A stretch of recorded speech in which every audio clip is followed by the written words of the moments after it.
बेताल पच्चीसी की 24वीं कहानी। माँ बेटी के बच्चों में क्या रिश्ता हुआ। एक राज्य में मंडलिक नाम का एक राजा राज करता था। उनकी एक बहुत ही सुंदर पत्नी और एक लड़की थी। राजा की पत्नी का नाम चंद्रवती और उनकी पुत्री का नाम लावण्यवती था।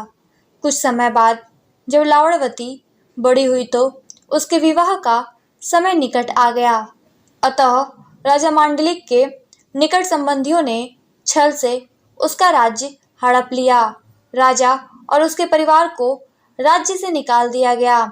अब राजा अपनी पत्नी और बेटी को लेकर दूसरे देश को चला गया और उस देश का नाम मालव था, जो उनकी पत्नी चंद्रवती के पिता का राज्य था। बहुत देर तक चलने के बाद रात हो गई और उसे जंगल में रात बितानी पड़ी। राजा ने पत्नी और बेटी से कहा, तुम जाओ और इस जंगल में कहीं छिप जाओ, क्योंकि इस जंगल में कई खतरनाक जानवर और पक्षी हैं और यह क्षेत्र भीलों का क्षेत्र भी है। वह रात में हम सबको परेशान कर सकते हैं। राजा की सलाह के बाद उसकी पत्नी और उसकी बेटी जंगल में छिप जाते हैं। उसी समय भील राजा पर हमला करने के लिए कहीं से आता है। राजा अपनी बहादुरी दिखाता है और भील से लड़ता है, लेकिन अंत में मर जाता है। भीलों के जाने के बाद जब उसकी पत्नी और उसकी बेटी बाहर आती हैं तो अपने पिता और अपने पति को मृत पाती है।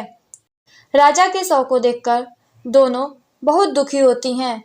दोनों माँ बेटी अपने पति और पिता की मौत का शोक मना रही होती हैं, लेकिन उसी समय चांद सिंह नाम का एक साहूकार अपने बेटे को लेकर वहां से जा रहा होता है, तो वह उन दोनों महिलाओं के पैरों के निशान देखता है। यह देखकर साहूकार अपने पुत्र से कहता है, यदि ये स्त्रियां मिल जाएं तो जिससे चाहो विवाह कर लेना।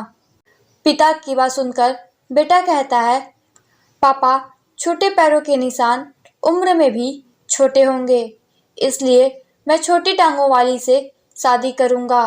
तुम बड़े पैर वाली से शादी कर लो। साहूकार शादी नहीं करना चाहता था, लेकिन बेटे के बार बार अनुरोध के बाद वह भी मान जाता है। वे दोनों बड़ी उत्सुकता से उन पक्षियों का अनुसरण करते हैं और दोनों महिलाओं की खोज में लग जाते हैं। दोनों औरतों को खोजकर तालाब के पास पहुंच जाते हैं, जहां उन दोनों खूबसूरत महिलाओं को देखते हैं। साहूकार आगे बढ़ता है और महिला से उसका परिचय पूछता है, तो वह कहती है, मेरा नाम चंद्रवती है, और वह उसे अपनी पिछली सारी बातें बताती है।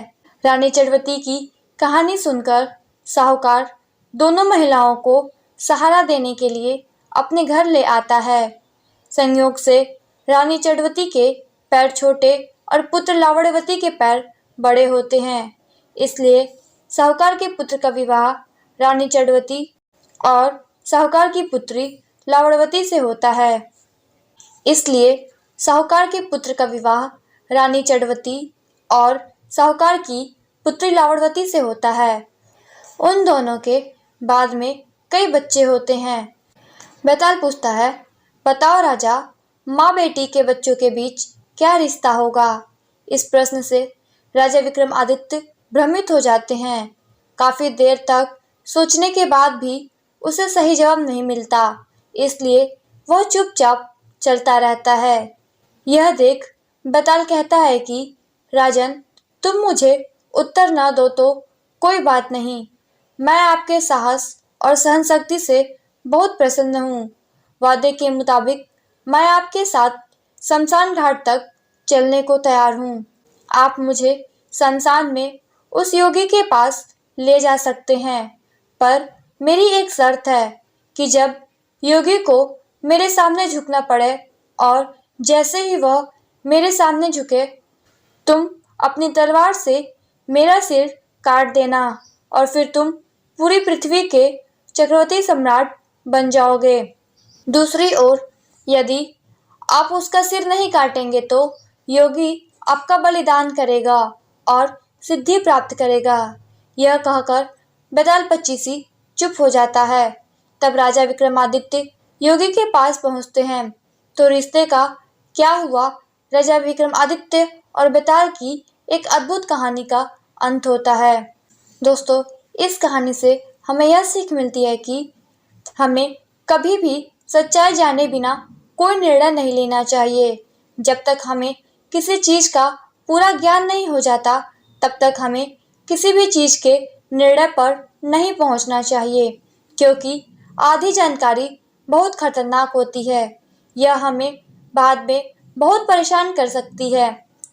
दोस्तों, अगर आप लोगों को यह कहानी अच्छी लगी तो इस वीडियो को लाइक कीजिएगा और बेताल पचीसी की अगली कहानी सुनने के लिए इस चैनल को सब्सक्राइब कीजिएगा। धन्यवाद।